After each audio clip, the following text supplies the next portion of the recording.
If you've got a 401k, an IRA, or a pension plan, I've got some really bad news for you. The IRS wants you to think that these so-called qualified plans are the best way to save money for retirement. They induce you to max out your plans by giving you tax breaks right now and allowing your money to grow tax-free over the years. Sounds pretty good, right? Wrong. The fact is that putting money in your 401k or IRA is almost the worst thing you could do for your retirement, because you're going to be taxed out of your gourd when you finally retire and need the money the most. Then, when you die, guess what? The IRS will hit you with a double whammy. They'll tax your estate when you die, then they'll tax whatever is left again when it is inherited by your heirs. And on top of the tax problems, you'll also have to deal with market volatility that can kill your portfolio. Just think about 2001 and 2008.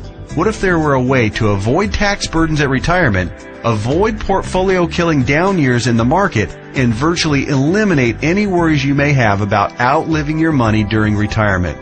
On this video, I want to show you an IRS-approved class of tax-friendly retirement savings vehicles that beats the pants off your IRA, 401k, or pension plan. They've been around for years, are offered by the oldest, largest, and most financially stable institutions in the world, and allow your money to grow tax-free, just like your current qualified plan, but has zero taxes when the money is dispersed at retirement. Think about that for a minute. Zero taxes on your estate when you die, and zero taxes when the money is transferred to your heirs at death. Listen to that one more time. Zero taxes as your money grows, zero taxes when the money is distributed, and zero on your estate when you die, and zero taxes on the money inherited by your family. Zero. And here's the best part. Unlike your qualified plan, there is no risk that you will lose principal on the investment during a down market. If the market tanks like it did in 2008, your worst case scenario is no gain, but no loss either. What I'm talking about is a retirement savings vehicle that will help make sure you don't outlive your money during retirement. Are you intrigued? Well, you should be. I want to take a few minutes right now to share with you an important message about the best retirement savings vehicle you've never heard of. Let's start by talking about the IRS. They desperately want you to think that an IRA is the best way to grow your money for retirement. You know what? It's not even close.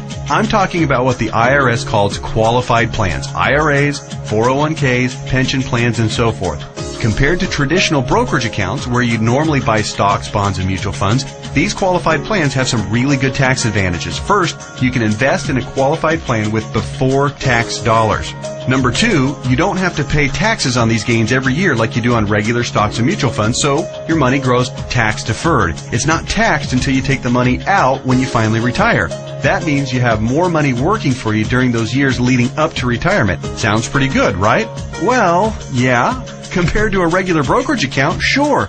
But that's like saying a bicycle is the best mode of transportation going. Of course, a bike beats the heck out of walking, especially if you're trying to travel outside of your immediate neighborhood. But what if you're trying to travel across town or clear across the country? You might want to try a car. And what if you're trying to get overseas? Walking's out of the question. And that bicycle is pretty much worthless. You'd be much better off in a jet plane. So just to make sure you're following my analogy, a regular brokerage account is like walking, lots of tax problems. A qualified plan is like a bicycle or maybe even a beat-up old car. Better than walking, but not super helpful on extra long trips like, say, retirement. What I'm going to show you on this video is like having your very own top-of-the-line private jet, fully fueled and ready to go with your own personal pilot. Yeah, it's that much better. The key to really maximizing your retirement savings is to understand the difference between tax-deferred and tax-free. Under the IRS qualified plans that you probably have right now, your money is growing tax-deferred, which inherently means that it will be taxed at some point in the future. Guess when that point is? That's right, when you retire and need the money the most. You probably won't be working, tax rates will probably even be higher than they are now, and you won't have any IRS-friendly deductions for kids or mortgage interest if your house is paid off, which means that you'll be paying a huge percentage of what you take out to the IRS in taxes, which, of course, reduces the amount that you have to spend for living expenses and lifestyle. Here's another way to look at it. Uncle Sam is counting on you to pay more than your fair share of taxes when you retire. Think of how brilliant that is. Let's encourage people to contribute money by giving them a tax break now, then let that money grow tax deferred so we can get an even bigger chunk of taxes from them later. Hey, I'm all for paying my fair share of taxes, but I tell you what, giving the IRS a bare minimum of $33,000 for every $100,000 I withdraw from my qualified plan at retirement, just plain ridiculous. Look, you've paid taxes and you'll continue to pay taxes for your entire working career. Let's keep the government's hands out of our wallets at retirement, okay? For the record, that $33,000 out of every $100,000 you withdraw isn't a worst case scenario either. You realize that, don't you? With the probability that tax rates will rise, it's probably actually a best case scenario. Any right-thinking person can see that the tax rate of 40 or 50% isn't out of the question 15 or 20 years down the road. So, let's talk about this so-called jet plane of retirement savings vehicles. You know, the one that beats the pants off a regular brokerage account or qualified plan. Before I tell you exactly what it is, let me show you some of the major advantages it holds. First, tax-free accumulation. Just like a qualified plan and way better than a brokerage account, your money grows year after year without having to pay taxes on the annual gains. Compound interest can then work its magic, which allows your money to grow bigger and faster. We don't need to have a discussion about compound interest, do we? If you're not familiar, just go to Google and type "the greatest miracle of growing money ever known to mankind" and find out about the greatness of compound interest. Second, tax-free distribution. Here's where your current qualified plan starts to look really bad. When you hop on board the jet plane of retirement savings vehicles, your money not only grows tax-free, but you can also actually distribute the money at retirement tax-free. That means that on the same $100,000 distribution I just talked about, you keep all of it, regardless of the then current tax rate. 30% tax rate? You won't care. You'll pay no taxes. 40 or 50% tax rate? Let everyone else worry about that. Your retirement savings can be used tax-free. $100,000 means $100,000 to spend, not $67,000 or less. Which do you prefer? Third, tax-free transfer. With a qualified plan or with a regular brokerage account, your money will likely be taxed twice when you pass away. Once on the amount left in the account when you die, and then again when your heirs receive the leftovers as income. Great for the IRS, horrible for your estate. The jet plane of retirement savings vehicle lands smoothly here too. No death taxes, no inheritance taxes. If you've got $1 million in your account when you die, your heirs get the full $1 million. Uncle Sam? Nothing. Transferred tax laws are, however, fairly complicated, and there's some exceptions and some limitations. So ask the qualified advisor who gave you this video to discuss your situation with you. Fourth, no risk of loss of principal. Remember when the stock market lost over half its value in less than 18 months starting in October 2007? Of course you do, because your portfolio probably lost half its value or more during that same time too. Did you start having nightmares about being 82 years old and still working part-time at Walmart just to keep food on the table? Your qualified plan has no way to protect you from that kind of market volatility and downside losses. Ouch! Not true with the jet plane of retirement savings vehicles. The principal in the account never loses altitude. When structured properly, there's no chance it will lose any principal. Not a dime. Not a penny. Nothing. If you'd been on board with this in October 2007, your portfolio would probably look a whole lot prettier right now. I'll explain why and how in just a minute. Fifth, dramatically reduce the chance of outliving your money during retirement. Survey after survey show that baby boomers' number one fear about retirement is outliving their money. And hey, you know what? That's a perfectly reasonable fear if you ask me. If you have $1 million saved and you retire at age 65, that's pretty good if you only plan on living until you're, say, 70 or 75, and if you don't have any significant medical issues. But how do you stretch $1 million, or whatever amount you end up having saved by the time you retire, for 15 or 20 or 30 years, especially given the increase in cost of living and the likelihood of needing specialized care if you do end up living into your late 80s or 90s?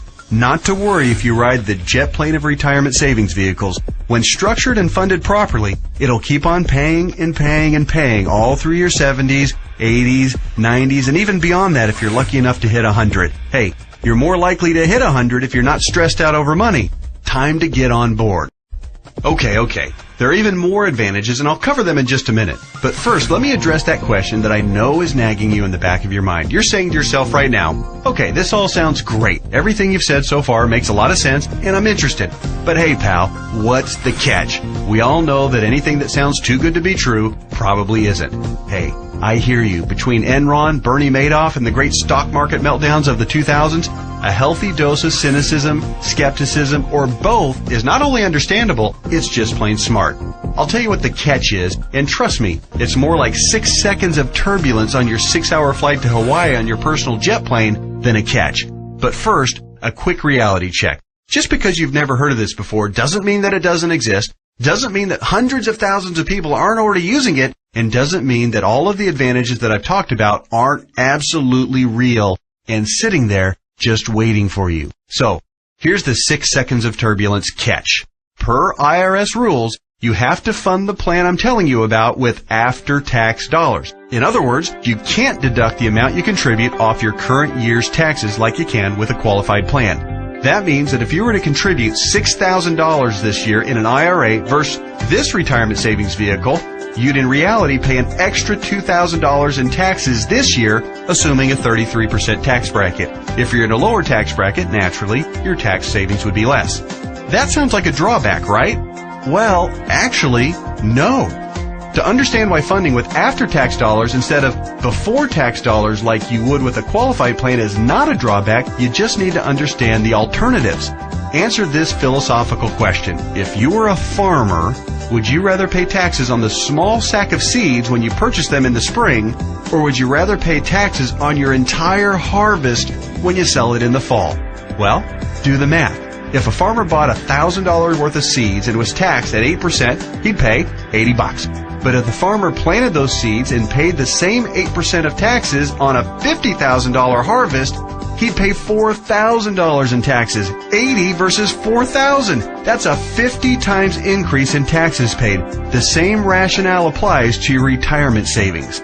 In fact, the amount of money you save on upfront taxes with a qualified plan, remember, you'd save $2,000 in taxes by making a $6,000 contribution into a qualified plan, okay? Will almost certainly be dwarfed by the taxes you pay at retirement, to the tune of about 10 times at least. Here's why. If your $6,000 grows to $100,000 over the course of the next 30 years, remember the magic of compound interest. This is very reasonable.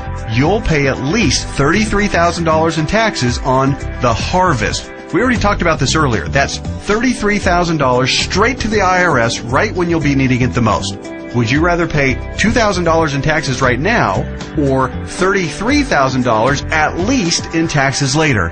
It's as simple as seeds and harvest. I've said it once and I'll say it again. No wonder Uncle Sam loves qualified plans so much. It's his way of protecting his financial future. Okay. So let me go ahead and draw back the curtain and show you what the Jet Plane of Retirement Savings Vehicle is. Just do me a favor and hear me out, because I'm going to admit it right now, right up front, it might sound a little, well, boring right at first. That's because it's a life insurance product called Indexed Universal Life Contract, or IUL for short. Stick with me, Skipper. Don't be fooled by any stereotypes of what you may think an IUL is. This is different than any kind of whole life or variable life or universal life plan that you may have heard about or purchased in the past. The fact is, IUL is a lot more about savings than it is about life insurance, although it does do a nice job of providing that too. Hopefully the tax advantages and principal protection advantages I've told you about are clear enough and big enough to keep you interested.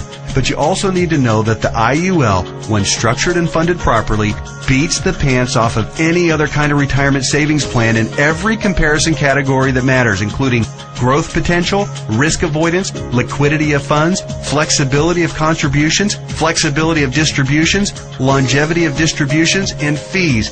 Everything. Listen, insurance companies, by law and by track record, are extraordinarily conservative. Yeah, I know that AIG tanked it, and you might be thinking that all insurance companies are going bust. Nothing could be farther from the truth. Life insurance companies that offer IULs, as a rule, have massive cash reserves. One company, as an example, had operating revenues in 2008, the worst year of the recession, of $14 billion. Earnings of $1.3 billion, and cash reserves at the end of the year of $12.8 billion. There's a reason people think of life insurance companies as old, stodgy, conservative curmudgeons, because they are.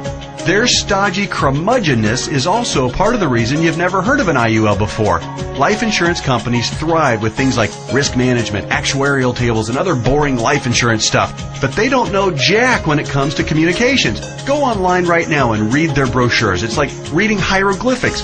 Boring, painful, obtuse, hard to understand, and that's just the table of contents. But that doesn't mean that this product, Indexed Universal Life, is anything less than magnificent for creating wealth. The IUL, Indexed Universal Life, gets its name because it's indexed to the S&P 500, which simply means that it mirrors the growth of the S&P 500, which, for your information, has returned over 9% per year on average for the last 27 years, even with all the crummy years in the 1980s, right after 9/11, and 2007 and 8. Remember that?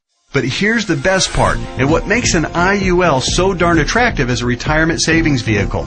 The reason IUL accounts, when structured properly, won't lose principal is because the lowest return guaranteed by the contract is 0%. Or, in technical speak, they have a floor return of 0%. They can't lose money. If the stock market tanks for the year, your IUL contract doesn't take a big hit. It just stays even right where it is. Stated differently, an IUL locks in the gains during up years, but it doesn't participate in the down years. Take that, IRA. You can't even come close to competing with that. Everyone knows that portfolio losses are killers because you have to double up just to get back to even. You eliminate that risk with the IUL since your floor is 0% annual growth. No loss of principal. Compare that to the devastating 37.2% loss of the S&P 500 in 2008. If you were indexing your IRA against the S&P 500 and therefore did not have the 0% floor like you would with an IUL contract, if you had a $1 million portfolio on January 1st of 2008, you would have ended the year with just $628,000. Ouch! Even with the big bounce back year of 2009, where the S&P returned 23.6%, the $628,000 you had left after getting killed in 2008 would have only grown to about $775,000. Still deep in the hole. Not with an IUL. Now that brings us to the other catch of the IUL. It does offer the peace of mind of the principal protecting 0% floor, but it does also cap the gains on the upside. That means when the market has a huge growth year, your investment will be capped at somewhere in the 12 to 15% range, depending on the carrier and the contract. Don't bail out on me now. Trust me, this is not a big issue. In fact, quite the opposite. We're talking about 6 more seconds of turbulence on your 6-hour smooth plane ride to Hawaii. Here's why. Realize that huge gain years almost always follow what? That's right, huge loss years. 2003, for instance, was great, 26.3% gain in the S&P 500. But it followed 3 consecutive years, 2000, 2001, and 2002, of negative returns, 12.2, 13.4, and 24.1% respectively, negative all 3 years.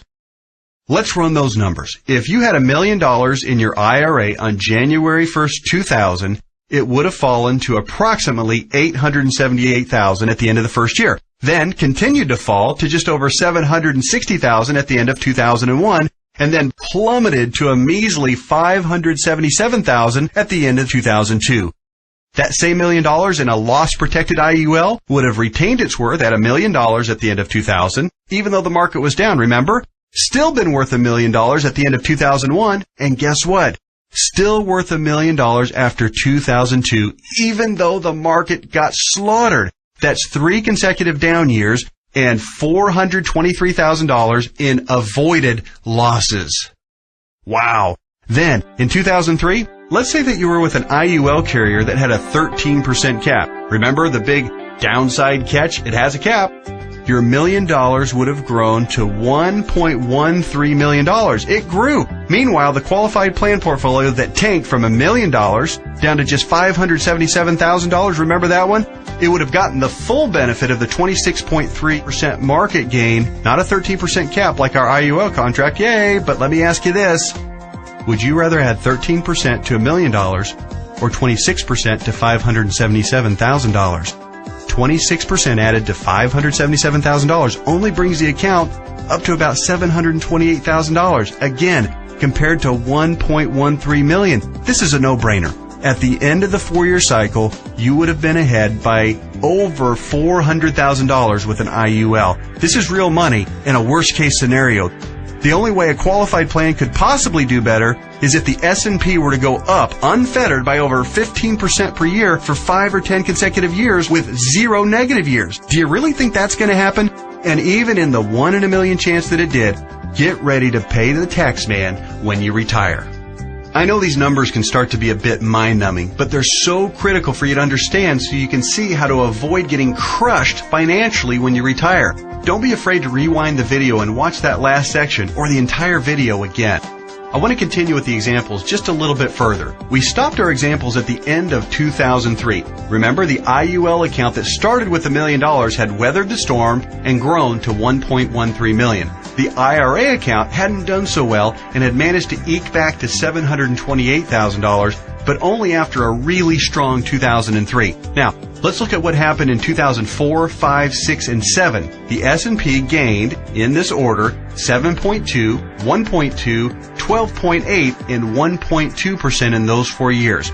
Your IUL account, since it's indexed to the S&P 500, and since all of the gains were between the 0% floor, remember that, and the 13% cap, your IUL would have taken all of those same gains, 7.2, 1.2, 12.8, and 1.2%. That would take your $1.13 million account right to around $1.4 million by the end of 2007. Pretty good, right?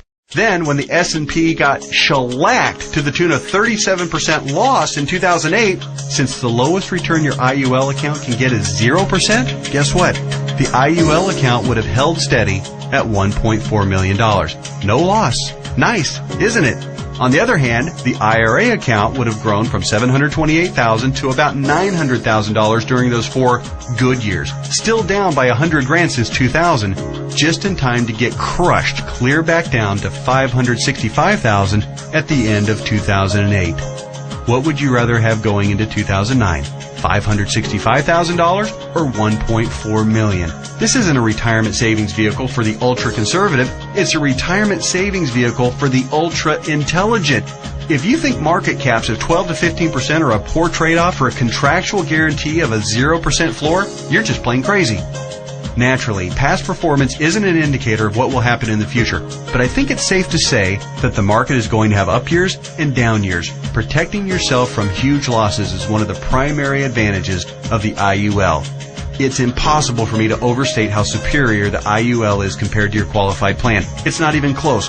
We've already covered the tax advantages. They're clear and evident. The risk avoidance issue is huge, and it favors the IUL by a country mile. But also remember, indexed universal life is also, life insurance. Here's what that means. If you die the day after you fund an IUL policy or any time thereafter, your heirs will receive a death benefit tax-free.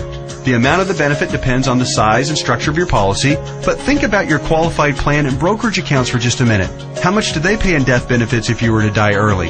Oh yeah, none, because they're not insurance. Are you starting to see what I mean by the best retirement vehicle you've never heard of? Hey, that reminds me. Let's talk a little bit more about why you've probably never heard of an IUL before. I already told you that one of the main reasons was that stodgy old insurance companies have horrific communication skills. But there's actually a bigger reason, which is financial advisors almost never talk about IUL. Why is that? Simple math. Only licensed insurance agents can legally sell you an IUL, and most licensed money managers and brokers are not licensed to sell insurance. In other words, the guy who sells you your IRA can't, by law, sell you an indexed universal life policy. And if he can't sell it, he can't make any money on it. End of story. Your financial planner's motivation is to get you signed up for an IRA or 401k and then make money on you for life as your investment grows. They don't care about your future tax burden. Why should they? Seriously, call your investment advisor on the phone right now and ask about an IUL. Chances are 99% he or she has never even heard of it. And if they have zero working knowledge of how or why it works. How would they know? They don't know insurance products. They like to think they have a corner on the market of helping people save enough money to retire, but they don't. They're selling skateboards, bicycles, or roller skates and pretending like the big, shiny private jet doesn't even exist. The fact is, the IUL is the best possible wealth accumulation vehicle for your retirement. For most people and in most situations, it simply cannot be beat for tax advantages, safety, growth potential, liquidity, and flexibility. Alright, just one more quick topic and then we'll let your licensed insurance professional take over and discuss all the fine point details as they relate to your specific situation. And that topic is the logistics of how the IUL works. It works like a life insurance policy in the sense that you make monthly or annual contributions into your account. You will work with your advisor to determine what the optimal amount is for your situation. It'll vary depending on how many years you have left until retirement, your financial goals for retirement, and your current financial ability. The money you contribute to an IUL, like we've discussed at length, will continue to grow tax-free. Unlike a qualified plan account, you may have access to your money at any time you want or need it without a penalty before or after you retire. That's what's called flexibility. When you do pass away, the balance of the account will be passed to your heirs tax-free, just like with any other life insurance policy. The IUL really does offer the absolute best of all possible scenarios. It's tax-friendly, it's safer than safe, and it gives you flexible access to your money. The next step is yours. You simply need to meet with the licensed insurance professional who gave you this video and discuss your particular situation. He or she will answer all of your questions, I'm sure you have several, and discuss all of your options. You may want to consider watching this video again, this time with a pen and paper handy to jot down any notes or questions you may have. Like anything else worthwhile, there are plenty of details to be covered and there's a bit of a learning curve. But whatever you do, don't do nothing. There's too much at stake. Don't fall prey to what I call the law of diminishing intent. You know what I mean. You intend to make the call and learn more, but you get overwhelmed with 1,000 little urgencies of life and you look up and a few months or even a few years have passed and you haven't done anything. So take one action right now. Set an appointment to meet with the insurance professional who gave you this video.